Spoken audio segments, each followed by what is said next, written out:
சற்று முன் கிடைக்கப்பெற்ற மிக மிக முக்கியமான செய்தி ஒன்று வெளியாகியிருக்கு. விஜய்க்காக குரல் கொடுத்த ஸ்டாலின் அதிர்ச்சி.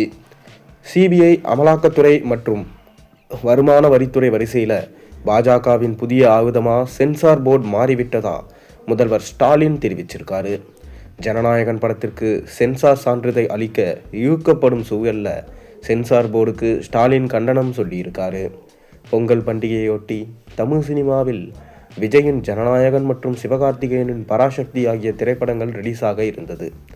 ஜனநாயகன் விஜயின் கடைசி படம் என்பதனால ரசிகர்களிடையே மிக பெரும் எதிர்பார்ப்பு ஏற்பட்டது. ஆனால் சென்சார் சான்றிதழ் கடைசி வரை கிடைக்கவில்லை. ஜனவரி 9 ஜனநாயகன் படம் ரிலீஸ் செய்ய திட்டம் செய்யப்பட்டிருந்தது. டிசம்பர் 18 தணிக்கை வாரியத்திடம் சான்றிதழுக்காக விண்ணப்பிக்கப்பட்ட போதும் ஜனநாயகன் படத்திற்கு சென்சார் சான்றிதழ் அளிக்கப்படவில்லை. நீதிமன்ற படிகள் ஏறிய போதும் ஜனநாயகன் படத்தை பொங்கல் பண்டிகைக்கு ரிலீஸ் செய்ய முடியாமல் காலவரையின்றி ஒத்திவைக்கப்பட்டது. அதே போல பராசக்தி படத்திற்கும் சென்சார் சான்றிதழ் கடைசி நிமிடத்தில் தான் கிடைச்சிருக்கு. இந்தி திணிப்பு போராட்டத்தை மையமாக வச்சு உருவாக்கப்பட்டிருக்க பராசக்திக்கு UA சான்றிதழ் அளிக்கப்பட்ட போது 25 இடங்களில் காட்சிகள் வசனம் மாற்றப்பட்டிருக்கு. அதே போல் 52 இடங்களில் வசனம் மியூட் செய்யப்பட்டிருக்கு. உச்சகட்டமாக பார்த்தீங்கன்னா முன்னாள் முதல்வர் அண்ணா பேசும் வசனங்கள் 22 நொடிகள் மியூட் செய்யப்பட்டிருக்கான். இதனால் பராசக்தி திரைப்படம் முழு ஆன்மாவோடு இருக்குமா என்ற கேள்வியும் எழுந்திருக்கு. இதனால் தமிழ்நாட்டில் சென்சார் போர்டின் செயல்பாடுகள் குறித்த விவாதம் நடந்து வருது. ஏற்கனவே ஜனநாயகன் திரைப்படத்தை மத்திய பாஜக அரசு தடுக்க முயற்சிப்பதாக காங்கிரஸ் கட்சியினர் விமர்சிச்சுட்டு வராங்க.